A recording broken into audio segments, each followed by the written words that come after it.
ዛሬ የማን ጾም ነው? አቤት የነነዌ ጾም ነው። የነነዌ ጾም ስንት ቀን ናት?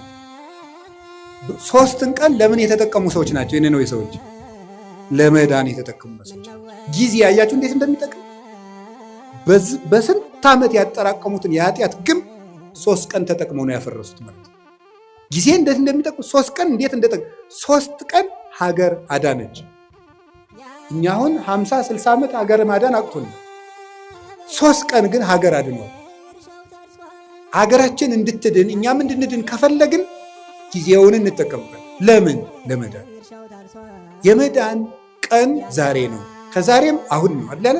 ሁለተኛ ቆሮንቶስ ምዕራፍ 6 ቁጥር 2 ወናሁ ዮም ዕለተ አድኑ በዕለት ሪት ሰማዕከ ወዕለተ መድኃኒት ረዳእከ ወናሁ ዮም ዕለተ አድኑ።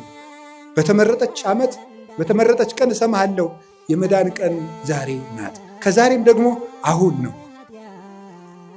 ሰይጣን እንዳንድን ድነት ማለት ምን ማለት ነው? በኦርቶዶክሳዊ አስተምሮ መዳን ማለት ከቅጣት ማምለጥ ማለት አይደለም።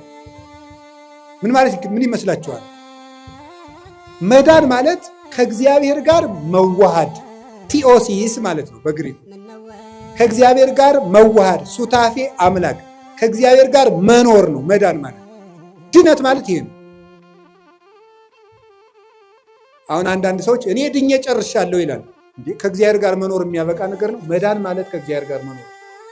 ከእግዚአብሔር ጋር መኖር ደግሞ ሁልጊዜ የሚቀጥል ነገር ነው። እግዚአብሔርን የሆነ እንደ ዕቃ የሆነ ተቀብለ ነው በቃ ምን እንለዋለን? ሁልጊዜ አብረ ነው ምን ኖረው። ከእግዚአብሔር ጋር መኖርን ጧትም ማታም ጧትም ማታም ጧትም ማታም ለመዳን መጠቀም አለብን። ሰይጣን ምን እንደሚያደርግ ልንገራችሁ። አንዱ መሰረታዊ የሰይጣን ተንኮል ጊዜ ከሰጠን ነገ ስለዚህ ልነግራችሁ እችላለሁ። አንዱ የሰይጣን መሰረታዊ ተንኮል እንድንዘገይ ማድረግ ነው። እንድንዘገይ ለምሳሌ ከመታረቅ እንድንዘገይ ያደርገን። ሳምንት እንታረቃለን፣ የዛሬ ወር እንታረቃለን እንዳል ቂም ሆኖ ይቀራል ማለት ማዘጌት። ቁርባን እናቀዳለን፣ እንድንዘገይ ነው የሚያደርገን።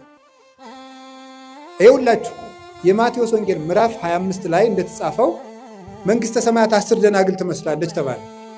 ከዛ 5ቱ ጠባበኞች ናቸው፣ 5ቱ ሰነፎች ናቸው። 5ቱ ዘይት ይዘዋል፣ እነዛ ዘይት አላዙ፣ ተኙ። ሙሽራው መንፈቀ ሌሊት መጣ።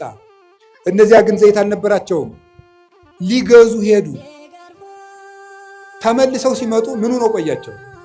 በሩ ተዘግቶ። የእነዚህ ሰዎች ከፍተኛ ችግር ምንድን ነበር? መዘግየት ነው። መዘግየት ነው በር ያዘጋባቸው።